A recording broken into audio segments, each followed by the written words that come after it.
छातीत दुखून म्हणा किंवा दुसऱ्या कारणासाठी सर्वात प्रथम आपल्याला हे बघणं आवश्यक आहे की त्याची पल्स आहे का आणि तो श्वासोश्वास घेतो आहे का. या जर दोन गोष्टी तिथे नसतील, त्याची पल्सही नसेल आणि तो स्वतःहून श्वासोश्वासही घेता नसेल, आपण त्याला जरा चापट मारून किंवा चिमटी काढून तो म्हणजे होशोहवास मध्ये आहे का नाही हे बघणं ते आपल्यासाठी आवश्यक आहे. आणि ह्या दोन गोष्टी जेव्हा नसतात तेव्हा आपण तिथं सीपीआर आपण त्याला द्यायला पाहिजे. सीपीआर देताना सर्वात प्रथम पेशंटला असं फ्लॅट झोपवायचं आणि हार्ड सरफेसवर झोपायचं. खाली सॉफ्ट सरफेस नसायला पाहिजे, हार्ड सरफेसवर झोपायचं. पहिली स्टेप आहे सीपीआर मध्ये की चेस्ट कंप्रेशन. तर शिवपूजे सर दाखवतील की चेस्ट कंप्रेशन कसं द्यायचं. आता तुम्ही ज्यावेळेस एखादं नॅचरल डिझास्टर किंवा कुठं रोडवर असाल, बाहेर असाल ना, तर सगळ्यात आधी बघायचे की तुम्ही आणि तो सेफ आहे का. कधी कधी फायर असतं, ऍक्सिडेंट सिच्युएशन असतात, हायवे असतो, तर त्याला टफ सरफेस सगळ्यात पहिले टफ पाहिजे. आणि मग नंतर त्याला विचार काका काका काका ताई ताई, त्याला तुम्हाला असं असं जोरात बोलायचंय. त्याचा रिस्पॉन्स आहे का नाही आपल्याला कळणार कसं नाही सीपीआर लागणार. तर रिस्पॉन्स काका, ते रिस्पॉन्स करत नाहीये, तुम्हाला हार्डली 5 ते 10 सेकंद लागले. तर नंतर हे आता मी तुम्हाला टेबलवर दाखवते. बेसिकली जमिनीवर करायचं आपल्याला, तुम्हाला दिसावं म्हणून टेबलवर. त्याच्यानंतर तुम्हाला त्याच्या छातीच्या लेवलला असं वाकायचंय. ह्या टेबलवर करायचं का? ते दिसते सगळ्यांना. ह्या टेबलवर करू. तर ह्याला कान असं घेऊन एक 10 सेकंद आपण बघतो. छाती वर खाली होतीये का, छाती वर खाली होती म्हणजे श्वास चालू आहे. कानाला श्वासाचा आवाज ऐकू येतोय का आणि पल्सेशन येत आहे. 15 सेकंद लागले मला हे जजमेंट लागायला की ह्या पेशंटला सीपीआर लागतं, याचं हार्ट बंद झालेलं आहे. बंद करू.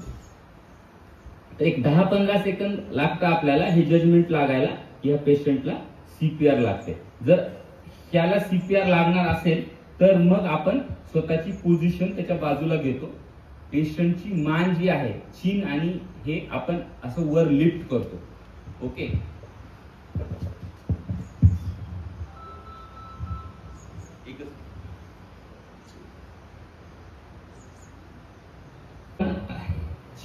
चीन आणि हेड वर टिल्ट करतो. का बरं? कारण की आपली श्वास नलिका जी आहे ती ओपन झाली पाहिजे. सगळेजण असं वर आकाशाकडे बघा. श्वास घ्या, तोंडाने श्वास घ्या.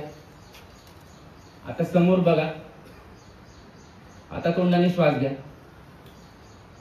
कोणत्या पोझिशन मध्ये सोपं वाटतंय? म्हणून आपल्याला ते कधी ड्राऊन झालेलं असतं किंवा उलटी केलेली असते, कधी काही इंजुरी असतं, तोंडामध्ये काही लागलेलं असतं, ब्लड गेलेला असतं, आपल्याला माहित नसतं ना काय झालंय त्याला. तर अशामुळे आपल्याला ते चीन आणि हे लिफ्ट करायचे. जर समजा उलटी किंवा काही असं असेल तर आपण त्याची मान एका बाजूला सरकवून आधी ते क्लीन करून घेतो आणि मग त्याला सीपीआर चालू करतो. हे सगळ्या गोष्टी एकदम फास्ट लेवलला व्हायला पाहिजेत.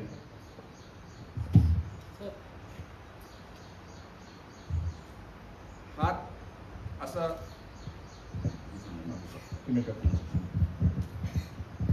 हॅलो.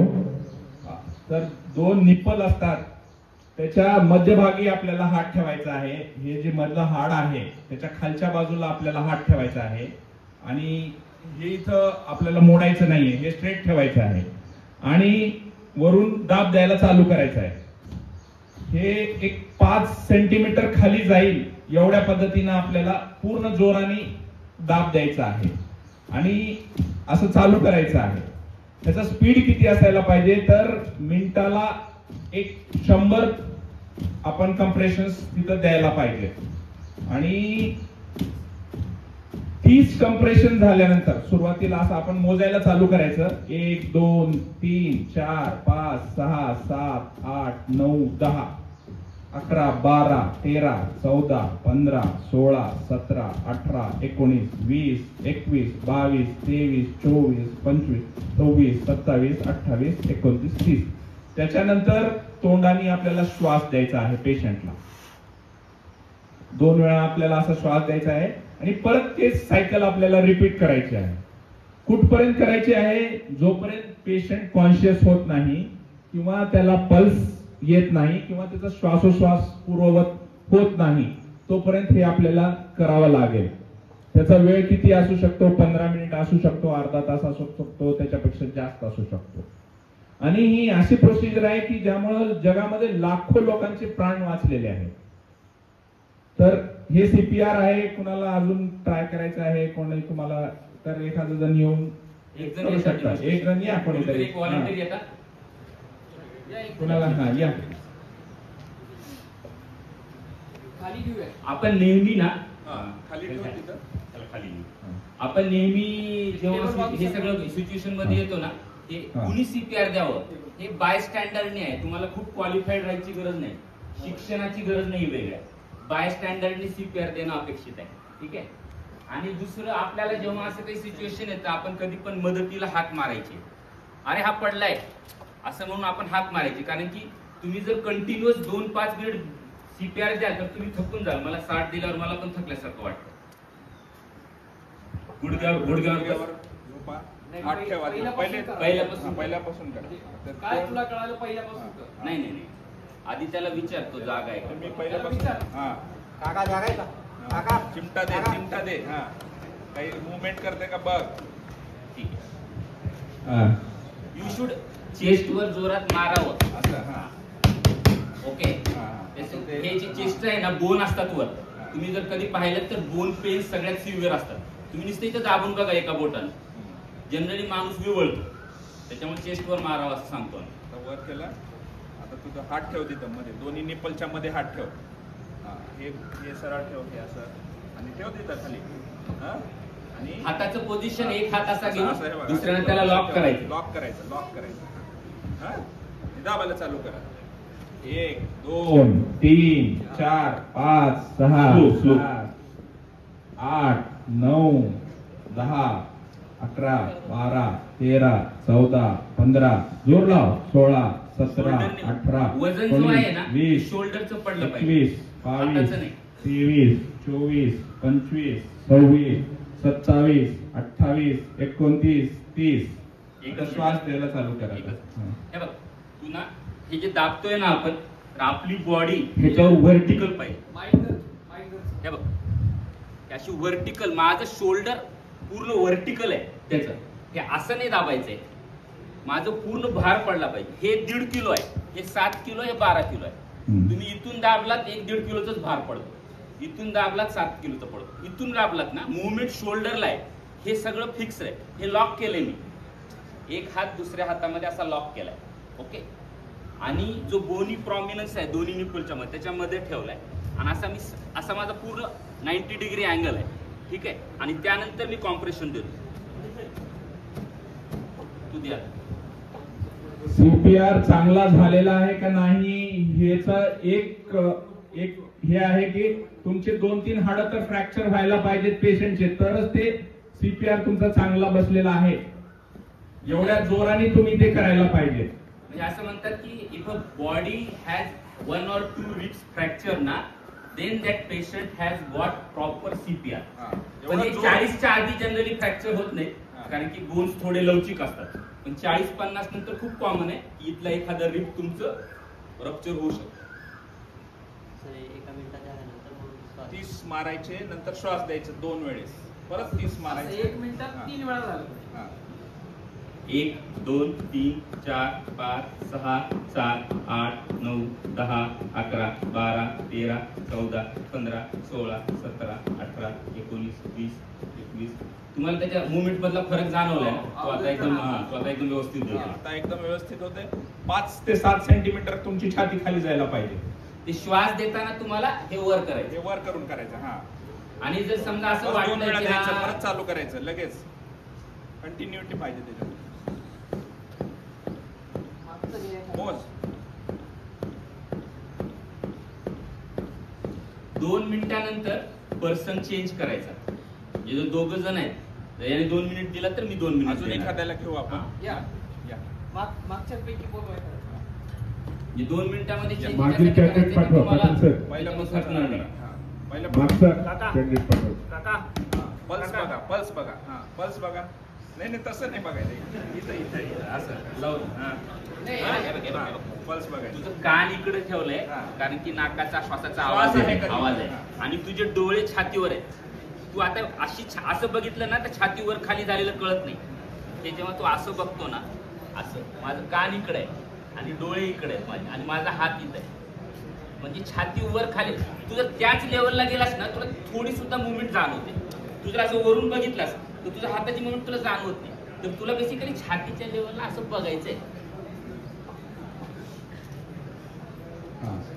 कानामध्ये श्वास आहे का नाही, म्हणजे त्याचा श्वास चालू आहे का नाही हे कळतं, आणि छातीची मुवमेंट आहे का नाही बघते, आणि एका हाताने तो पल्स बघतोय. म्हणजे दोन गोष्टी, श्वास चालू आहे का आणि पल्स चालू आहे का, ह्या दोन गोष्टी बघणं आवश्यक आहे. सगळ्यांनी इथं हात लावून हा, दाखवायचा. तिथे हात लावून बघा, तुम्हाला पल्स हे होईल. नाही ही अशी नाही बघायची आहे. हे बघा आता स्वतःची बघणं अवघड असतं ऍक्च्युली, पण मान वर करा. हे जे सेंटरचा प्रॉमिनंट भाग आहे ना, आपली 3 बोट इथून समोर माग दाबायची. आपण कुठलं पण काही पालपेट करतो तर आपल्याला हार्ड सरफेस लागतो, आपला मनका माग आहे, तर इथून माग दाबायचं. हाडावर प्रेस करायची आर्टरी आपली, तर म्हणजे तुम्हाला रक्तवाहिनी pulsation येते. हाडावर प्रेस केली की आपल्याला हाताला पल्सेशन्स लागायला चालू होतात. नाही असं नाही दाबायचं, माग दाबायचं. स्वतःच बघता येत नाही ऍक्च्युली व्यवस्थित, दुसऱ्याचं बघणं खूप सोपं जातं ते. तरी तुम्हाला कळून जाईल की शेजाऱ्याचं लावलं तर. बघू शकता. हा, चला पुढचं. दोन्ही पाय असं करा, पूर्ण ह्याच्यावर. हा, पूर्ण हा चालू करा. हे पण सगळ्यांना करायचं. हा. बघा, हात लॉक करा. तुमचा डॉमिनंट हात पुढे घ्या. हा, आणि दुसरा हात त्याला लॉक करा, हाताला लॉक करा. आणि ह्या पोझिशनला तुम्हाला खाली वाकायचं. हा, आणि कोपरे एकदम स्ट्रेट ठेवायचे. हा, म्हणजे शोल्डर मधून मुवमेंट आहे, ही शोल्डर मुवमेंट आहे. Very good. हा,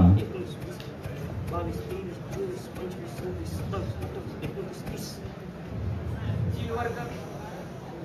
हा. 2 वेळा श्वास एकदम घ्या. एकदम व्यवस्थित केलं. तुम्ही जेव्हा हे हात कॉम्प्रेस करता ना, प्रेशर कुठं पडतंय, ते बोटांवर पडतंय का तळ हातावर पडतंय. हा भाग सेंटरला पाहिजे, निप्पलच्या. हा तुमचा भाग जो आहे तो निप्पलच्या सेंटरला पाहिजे, निप्पलच्या सेंटर. कारण की मग तिथे दाबलं जाते. हे आपण छातीच्या पिंजऱ्याचा वापर करून घेतोय, आणि 5 सेंटीमीटर मध्ये बेसिकली हार्ट छातीच्या पिंजऱ्यात असतं ना, तर तो पिंजरा दबला तर हार्ट पंप करतो, आणि पंप केल्यावर त्याचा मेंदू आणि हार्ट जे बंद झालेला हार्ट आहे ते आपण एक्सटर्नल फोर्स देऊन त्याचं पंपिंग चालू करतो बेसिकली ह्याच्यामध्ये. आणि पंपिंग चालू झाल्यानंतर रक्त पुरवठा सुरळीत करण्याचा आपण प्रयत्न करतो, जोपर्यंत त्याचं हार्ट स्वतःहून काम करायला चालू करत नाही.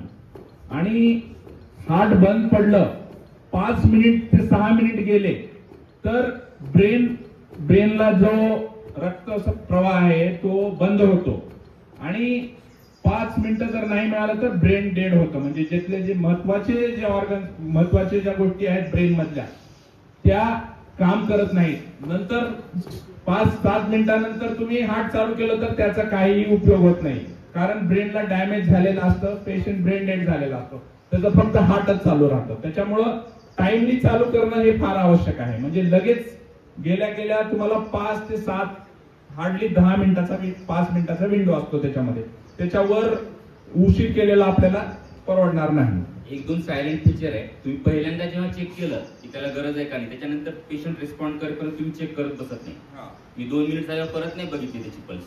आपण जोपर्यंत पेशंट रिस्पॉन्ड करत नाही तोपर्यंत कंटिन्यू देऊ शकतो. असं किती वेळ देऊ शकतो आपण, म्हणजे किती वेळ CPR दिल्यावर माणूस रिवाईव्ह होऊ शकतो. आमचा पर्सनल अनुभव असा आहे, 2013 साली आमच्या एका सिस्टरला ICU मध्ये अरेस्ट झालं. ती ICU ची इन्चार्ज होती, तर तिला आम्ही 6 तास CPR दिला होता. किती? 6 तास. आम्ही जवळपास 12-18 जण होतो. 5-6 कार्डिओलॉजीचे रेसिडेंट, 3-4 लेक्चरर, आमचा सगळ्या स्टाफला द्यायचा. ती आज पण चालत बोलत येते. CPR चांगला भेटलाय कसं ओळखायचं? जेव्हा तो रुग्ण दवाखान्यात पोहोचतो, आणि दवाखान्यात पोहोचल्यावर त्याच्यावर ऑपरेशन, उपचार प्रणाली सगळी होते, आणि हे सगळं झाल्यानंतर तो पेशंट जर मेंदूने एकदम शार्प आहे, त्याच्या मेंदूला काहीच डॅमेज झालेला नाही, तर त्याला वेळेवर योग्य CPR भेटलाय. जर त्याला मध्ये गॅप पडलाय 5 मिनिटं 10 मिनिटं किंवा अँब्युलन्स मध्ये शिफ्ट करताना, स्ट्रेचरवर घेताना किंवा तिथून दवाखान्यात घेताना, तर तो जगेल. पण तो कोमामध्ये, सेमी कोमामध्ये, व्हेजिटेटिव्ह म्हणतो आम्ही, म्हणजे पडू नये. डोळे उघडतोय का, नातेवाईकाला वाटते डोळे उघडून मला बघतोय का नाही बघत कळत नाही, त्याच्या मेंदूला डॅमेज झालेला असतो. आणि आजार कुठलाही राहू द्या, पण जर त्याला योग्य वेळी CPR भेटला आणि तो जर रिवाईव्ह झाला तर त्याचा मेंदू साबित राहतो. हे सगळ्यात क्रुशियल आहे. नाहीतर आम्ही असं बघतो की पेशंट रिवाईव्ह झालाय, सगळं झालंय, परंतु त्याचा ब्रेनला डॅमेज होऊन गेले या सगळ्या प्रकरणामध्ये. दुसरं म्हणजे कधी कधी क्वचित प्रसंगी काय होतं, ओरल इंजुरी वगैरे असते, पेशंट्स असतात, कधी काही म्हणजे पेशंट्स असतात. तुम्हाला जर असं वाटलं की त्याला माउथ टू माउथ ब्रिदिंग द्यायचं नाही, असं कुठलं डिसीज नाही की जो माउथ टू माउथ न स्प्रेड होईल म्हणून. पण जर असं कधी वाटलं तर साधा कॉटनचा रुमाल जो असतो तुमच्या जवळचा, किंवा जो साधा मास्क असतो, तुम्ही जो मास्क वापरता, त्याचा निळा मास्क वापरता ना कधी कधी इमर्जन्सी मध्ये, तर तो मास्कचं हे ठेवून आपण त्याला ब्रीथ देऊ शकतो. खूपच हे वाटलं तुम्ही डायरेक्ट चेस्ट कॉम्प्रेशन देऊ शकता. आम्ही त्याला चेस्ट कॉम्प्रेशन ओनली CPR म्हणतो, म्हणजे ब्रीथ देत नाही त्याच्यामध्ये. जर असं कधी वाटलं की खूपच पेशंट डिसीज आहे, ओरल त्याला ब्लीड्स आहेत, खूप जखमा आहेत, अल्सर आहेत, तर अशा सिच्युएशन मध्ये आपण त्याला फक्त चेस्ट कॉम्प्रेशन पण देऊ शकतो. आणि इथं पण बघ त्याचं काही मुवमेंट होत आहे का, मुवमेंट होत नाही म्हणलं की लगेच CPR चालेल. 10 सेकंदात ह्या गोष्टी व्हायला पाहिजे. हात सरळ ठेव, तसं एक लॉक कर, हा असं ठेव, चल दाबायला चालू कर, जोरात जोर लावायचा एकदम, पूर्ण स्ट्रेट लाईन मध्ये पाहिजे. हे 20 पर्यंत मोज. आणि हे बाय स्टँडर्डनी द्यायचं. बाय स्टँडर्ड म्हणजे अशिक्षित माणसानं, बाजूला जो थांबलाय त्याने, ह्याच्यासाठी स्किल नाही. हा एकदम बेसिक लाईफ सपोर्ट आहे. ऍडव्हान्स जे असतं ते मेडिकल प्रोफेशनल देतात, त्याच्यामध्ये डिफिब्रिलेशन, चेस्ट कॉम्प्रेशन, बाकीच्या गोष्टी बऱ्याचशा येतात. पण एकदम बेसिक लाईफ सपोर्ट आहे, कुणालाही देता आलं पाहिजे. एकदम खोलपर्यंत गेलं पाहिजे, 7 सेंटीमीटर खाली गेलं पाहिजे. ते फ्रॅक्चर झालं तरी चालतं तिथे. ड्राउनिंग मध्ये पण याचा खूप इफेक्ट येतो. लहान मुलांमध्ये कसं द्यायचं, समजा एखादा मुलगा ड्राऊन केलाय, तुम्ही तिथे इमर्जन्सी मध्ये बोलवलं, तुम्हाला त्याला कसं देणार? वेटच्या एक अंदाजाने जर लहान असेल तर तुम्ही एका हाताने द्या, एकदम म्हणजे सिंगल हँडने द्या. तुमचं वेट जे आहे ते खूप जास्त पडतं ना. आणि जी एकदम न्यूनेट असतात, म्हणजे छोटी मुलं असतात, क्वचित प्रसंगी दीड, तर त्यांना म्हणजे पहिल्या 2 महिन्याची, तर त्यांना आम्ही 2 बोटा, सेमच प्रोसिजर आहे, काही वेगळं नाही. पण त्यांना एवढं वेट आणि एवढं हे बिअर होणार नाही ना. तर खूप लहान मुलं असतील ड्राऊन झालेली, ज्याला तुम्ही असं काठीमध्ये उचलून घेऊ शकता, असं जर लेकरू आहे तर तुम्ही त्याला सिंगल हँडने द्या. आणि जर एकदम न्यूनेट असेल की खूपच छोटा आहे, 1-2 महिन्याचा आहे, तर त्याला 2 बोटांनी दिलेलं असतं, म्हणजे फक्त 2 बोट छातीच्या सेंटर मधून दाबली जातात. कुणाला CPR बद्दल काही कन्फ्युजन, काही प्रश्न विचारायचे? ते पण दाखवा ना, लहान मुलाला कसं द्यायचं. नाही, ते सिंगल हँडचं जे आहे ना, तुम्ही जस्ट त्याला एकाच हाताने देता, 1, 2, 3, 4, 5, 6. म्हणजे फोर्स तुमचा कमी लागला पाहिजे, बाकी सगळं ते सेमच आहे. आणि लहान मुलांना फक्त 2 बोट, ते जाणार नाही मध्ये, कारण की एकदम जे जन्मलेले बाळ असतात ना, त्याला बोटाने देतो असं, फक्त फोर्स कमी होतो. बाळांचं तर तुमचं संबंध नाही, संबंध येणार नाही बाळांचा वगैरे. काही प्रश्न? यस, खूप टफ आहे ऍक्च्युली. जर सायंटिफिकली बघितलं तर 100 जण जर माझ्याकडे छातीत दुखणं घेऊन आले तर त्याचे 5 ते 10 हार्टचे असतात. 90% वेळा हे मस्क्युलोस्केलेटन. आता तुमच्या वयामध्ये तुमची एवढी ट्रेनिंग असते ना, तुम्ही जर एखाद्या दिवशी तुमचं चेस्टला काही मसल हे झालं किंवा स्पाइनला काही झालं तर मॅक्झिमम वेळा मस्क्युलोस्केलेटन असतं, म्हणजे हाडा मासाचं असतं. आणि सेकंड मोस्ट कॉमन आहे गॅस्ट्रायटिस, म्हणजे अन्ननलिकेत पित्त वगैरे झालं, थोडं उशिरा जेवण झालं किंवा हे असतं. पण ह्याला जज करणं खूप टफ जातं. तर आम्ही जे टिपिकल सिम्पटम बघतो त्यावेळेस आमच्याकडे जेव्हा असं कोणी येतं त्यावेळेस आपण त्याचं ECG बघतो. ECG म्हणजे छातीचा आलेख आहे, त्याच्यामध्ये काही बदल दिसतात. दुसरं त्याचा 2D इको करून बघतो, हार्ट व्यवस्थित काम करते का. आणि तिसरं ट्रोपोनिन नावाची एक टेस्ट असते. त्या तिन्ही जर रिपोर्ट नॉर्मल आहे तर हा हार्ट अटॅक नाही, हार्टचं नाही असं समजतो आम्ही. आता जे त्यांना मी विचारलं की बाबा रिस्क फॅक्टर बघतो आम्ही. जर समजा कोणतरी डायबिटीज आहे, त्याला डायबिटीज आहे, त्याच्या आई बाबांना अटॅक आलाय, पॅरालिसिस आलाय, त्याला पण तो व्यायाम पण करत नाही, त्याची शुगर पण 300-400 राहते, तर त्याचं ते पेन हार्टचं असण्याचे चान्सेस खूप जास्त असतात. आणि तोच आता एखादा यंग मुलगा आहे, ज्याला काही बाकीची हिस्ट्री नाही, जसं ह्याची हिस्ट्री नाही, अशा सिच्युएशन मध्ये म्हणजे ह्याला प्री टेस्ट प्रोबॅबिलिटी म्हणतो. म्हणजे तुम्हाला होण्याची जोखीम किती आहे, तर आम्ही 10 फॅक्टर मोजतो. स्लीप डिप्रायव्हेशन, झोप झाली नाही, बीपी, शुगर, लठ्ठपणा, थायरॉइड, तंबाखूचं सेवन, तुमचं व्यायाम आहे का नाही, आणि स्ट्रेसफुल काही आहे का नाही. हे 8-9 फॅक्टर झाले. आणि घरामध्ये कुणाला आहे का, ह्याच्यामधले समजा 3-4 फॅक्टर, 3च्या वर जर फॅक्टर असतील तर चान्सेस खूप जास्त आहे की तुमचं हार्टचं दुखणं असू शकतं. हे फॅक्टर नसतं. मग नंतर आम्ही काय बघतो की जे सिम्पटम्स सांगितले, त्याने कसं सांगितलं, मला इथे छातीत गुद्दा मारल्यासारखं वाटलं, माझ्या आयुष्यात पहिल्यांदाच असं जाणवलं, मला आधी जाणवलं नाही, मला घाम आला, एवढा घाम मला कधीच येत नाही. म्हणजे 10 किलोमीटर पळायल्यावर मला जेवढा घाम येतो तेवढा बसल्या जागी काहीच न करता मला घाम यायला लागला. हे सगळे सिम्पटम्स आहे जे कॅच करावे लागतात आपल्याला.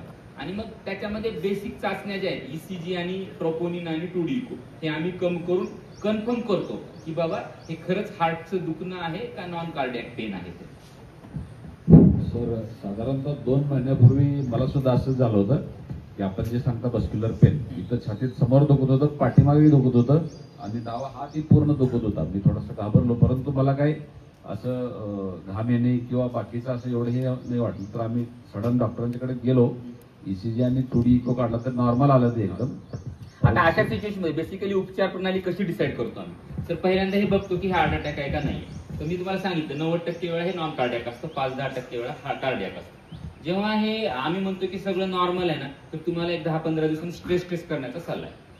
ट्रेडमिल टेस्ट, जे म्हणजे आपण पळून बघतो पट्ट्यावर, आणि पट्ट्यावर पळून बघतो.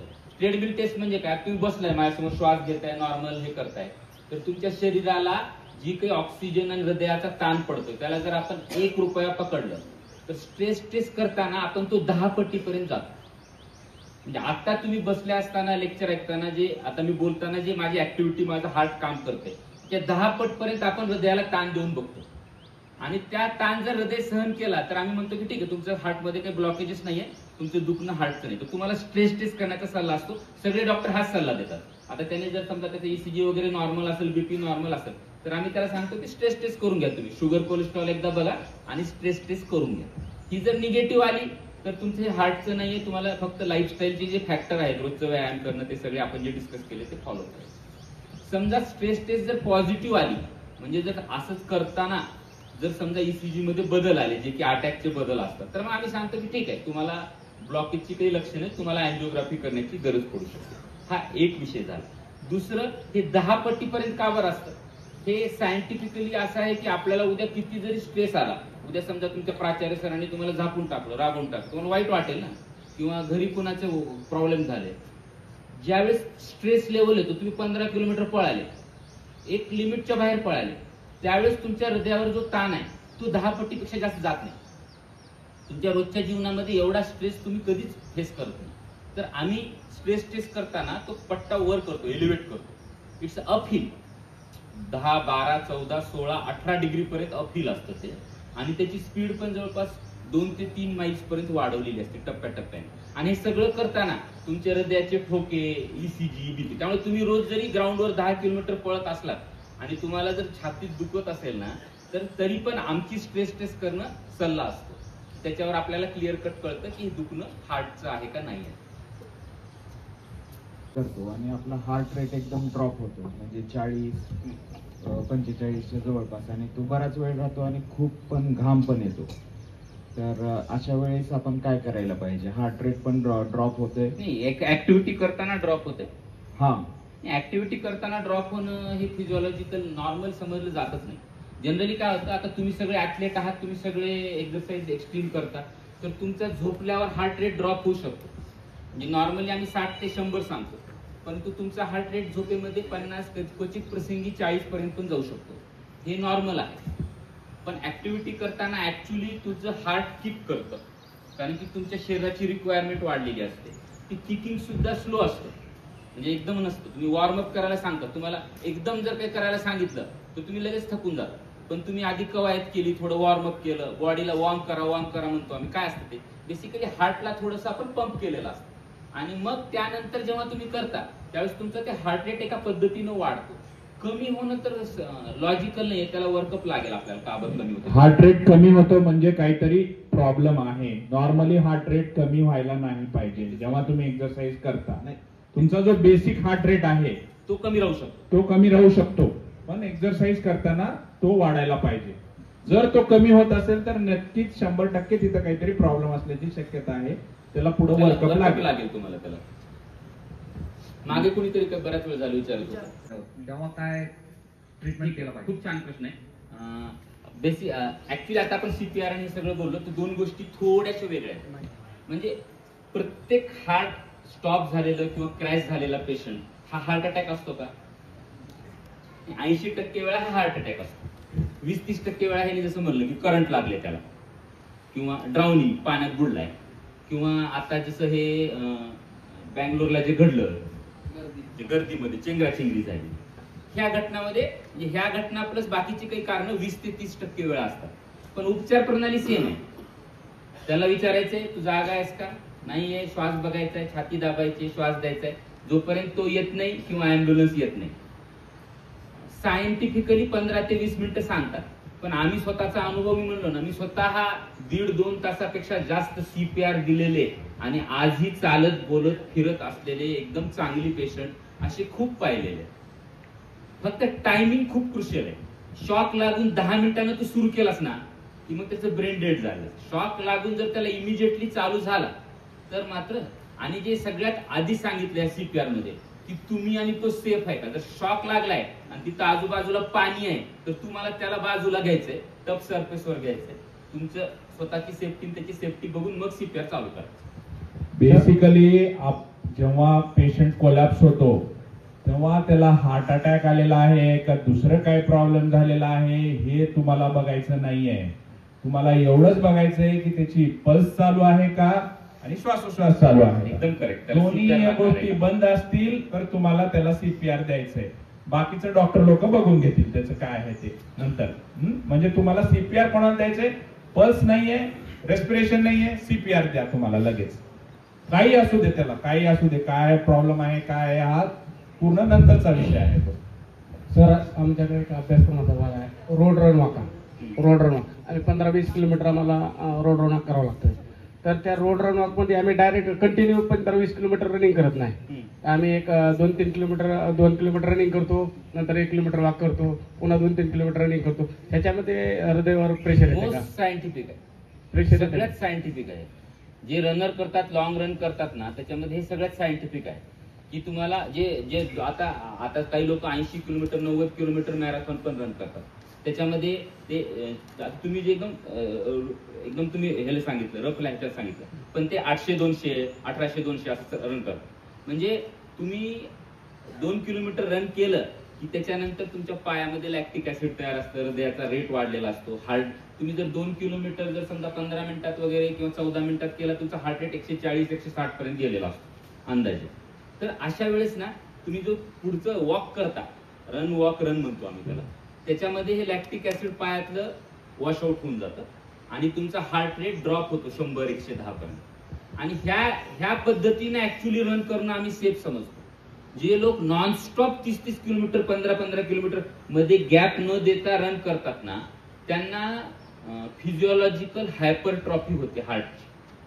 म्हणजे शेवटी हार्ट कसं कोपअप करणार ना, सो त्यांचं हार्ट सुजतं. मी एकदम सुरुवातीला सडन कार्डियक डेथ मध्ये हायपरट्रॉफी हा शब्द वापरला होता की हृदयाला सूज येणं. तर असे लोक जे आहेत की जे मध्ये असं गॅप घेत नाहीत ना, त्यांचं हार्ट सुजलेलं असतं. ते रन करतात ना, त्याची बॉडी ऍडजस्ट होते तशी, पण त्या हार्टला रेस्टच मिळत नाही ना. So it start pumping. मग ते काय करतं, 3-4 वेळाच एकदा पंप करून ते सुजतात. त्यांचा हार्ट रेट झोपेमध्ये ऍक्च्युली 30-35 पर्यंत पण जाऊ शकतो. पण तुम्ही जी ही आत्ताची एक्सरसाइज सांगितली त्याच्यामध्ये 2 गोष्टी मी सांगू इच्छितो सगळ्यात महत्वाच्या. हायड्रेशन सगळ्यात महत्वाचं. हायड्रेशन म्हणजे पाणी आणि सॉल्ट. तुमचा एखादा रात्री 2 वाजता गावाहून आला आणि त्याची झोप झाली नाही, 4-5 तास झोपलाय आणि सकाळी 5:30 वाजता त्याला तुम्ही पळवलाय, तो खूप रिस्कवर. तुम्ही एखाद्या दिवशी स्वतः करून बघा. तुमची 8 तास झोप झाल्यावर दुसऱ्या दिवशी तुमचं रनिंग बघा आणि 4 तास झोप झाल्यावर बघा. तुमची जर झोप नसेल आणि दुसरं जे व्हायरल फीवरची रिकव्हरी असते. आता भारतामध्ये सगळ्याला वर्षातून 3 ते 5 वेळा सर्दी खोकला होतो. आता बऱ्याच जणांना सध्या साथ चालू, बऱ्याच जणांना बाहेर तुम्हाला जाणवेल की सर्दी खोकला होतो. की जेव्हा सर्दी खोकला ताप होऊन जातो ना, त्याची काही औषधं देतात डॉक्टर तुम्हाला अँटीहिस्टामिन. त्याच्यामध्ये तुमचं ना थर्स्ट जी तहान आहे ना, ती तहान तुम्हाला जाणवत नाही. जे खास करून रन करतायत त्यांना प्रत्येक 1 किलोमीटरला 100 ते 200 ml ऍक्च्युली त्याचं हायड्रेशन रिक्वायरमेंट असतं. म्हणजे जर तुम्ही 20 किलोमीटर करताय त्याचं 1.5-2 लिटर त्याच्या बॉडीचं रिक्वायरमेंट प्रत्येकाचं वेगळं असतं. एखादा जाड आहे त्याचा स्वेटिंग कमी करतो, बेसल मेटाबॉलिक रेट कमी आहे, त्याचं कदाचित 700 ml असू शकतो. पण एखादा बारीक काटक आहे आणि तो खूप फास्ट पळतो, तुमच्या स्पोर्ट्समध्ये वगैरे नेहमी पुढे असतो, त्याची रिक्वायरमेंट ऍक्च्युली सॉल्टची, मीठ आणि पाणी ह्याची जास्त असते. जनरली 10 ते 12-15 किलोमीटर पर्यंत मध्ये काही देण्याची गरज नाही असं म्हणतो आम्ही. पण जर तुम्ही लॉंग घेताय 21-25 किलोमीटर तर मध्ये थोडं त्याला लिक्विड इनटेक, आणि ते असं एकदम नाही पिऊ शकत तुम्ही. अर्धा लिटर म्हणजे अर्धा तांब्या पाणी एकदम नाही पिऊ शकत. लिंबू, आम्ही तर लिंबू, मीठ आणि पाणी सजेस्ट करतो, दुसरं काही खूप टाकायची गरज नाही. तर ते एकदम नाही घेऊ शकत तुम्हाला ते 6 मध्ये घ्यावं लागतं. पण शेवटचा क्वेश्चन घेऊया आपण. ट्रेनिंग हेल्दी आहे, त्याच्यामध्ये काही प्रॉब्लेम नाही. पुढे धन्यवाद द्या त्यांना. सर, जर अस्थमॅटिक पेशंट असेल तर अशा वेळेस म्हणजे CPR कोणत्या पद्धतीने द्यायचा नेमकं? अस्थमॅटिक पेशंट असला तर त्याला CPR द्यायची पद्धत वेगळी नाही आहे. CPR हा CPR आहे, प्रत्येक पेशंटला एकाच पद्धतीने द्यावं लागतं. कोणता त्याला आजार काय आहे हे तुम्हाला बघायची गरज नाही. CPR एक स्टँडर्ड प्रोटोकॉल आहे आणि तो स्टँडर्ड पद्धतीने आपल्याला द्यायचा आहे. त्याला काय आजार आहे हे जज करणं तुमचं काम नाहीये. ऍक्च्युली सर, एकदा एक इन्सिडेंट झालेला. ऍस्थमॅटिक पेशंटला CPR दिल्यानंतर तो पॅरालाइज झाला सर. म्हणजे त्याचं तो उठला तर पण तो पॅरालाइज झाला. त्याच्यामागे मिस्टेक काय झाली सर? नाही, मिस्टेक काही झालेलं नाहीये. त्याला पॅरालिसिस व्हायचं कारण वेगळं आहे. त्याला CPR मुळे झालेला नाहीये. त्याला जो पॅरालिसिस झालेला आहे त्याचं वेगळं कारण आहे ज्याच्यामुळे तो पॅरालिटिक झालेला आहे. CPR मुळे कोणाला पॅरालिसिस होत नाही. CPR कदाचित उशिरा मिळाल्यामुळे पॅरालिसिस होतो. उशिरा मिळाल्यामुळे ब्रेन डेड होऊन ब्रेनचा भाग डॅमेज होऊन होऊ शकतो. म्हणजे त्याला उशीर CPR द्यायला उशीर झाला असू शकतं, हे एक कारण असू शकतं. आता एक्झॅक्ट काय झालंय ते इथं आपण सांगू शकत नाही. हा, प्लीज. हा,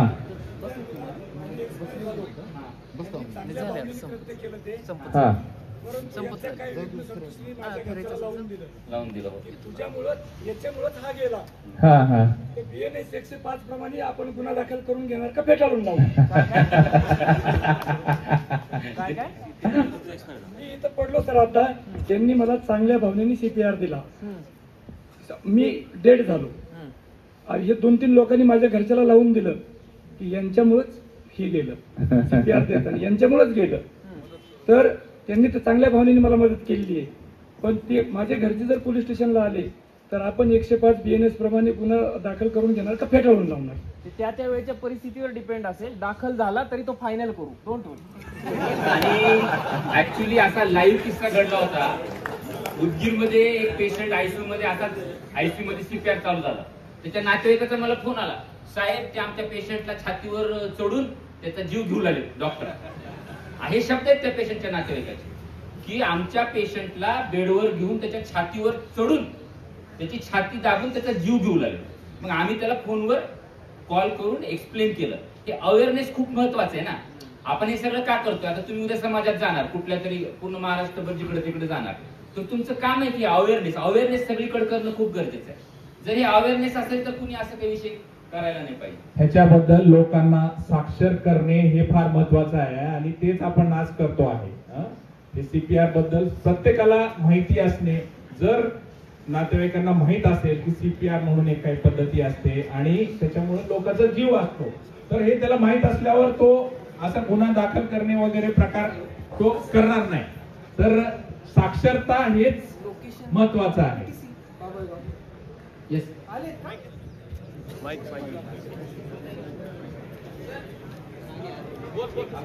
प्लीज. शेवटचा क्वेश्चन घेतोय आपण. एखादा व्यक्ती पाण्यात बुडला सर, किंवा एखादा लहान मूल पाण्यात बुडला आणि त्याला बाहेर काढल्यानंतर त्यानंतर काय करायचं? त्याला बाहेर काढल्यानंतर बघायचं पल्स आणि श्वासोच्छ्वास चालू आहे का. बंद पडला असला तर CPR द्यायचं आणि तोंडाचं पाणी सगळं बाहेर काढायचं. प्रोसिजर सेमच आहे त्याच्यात.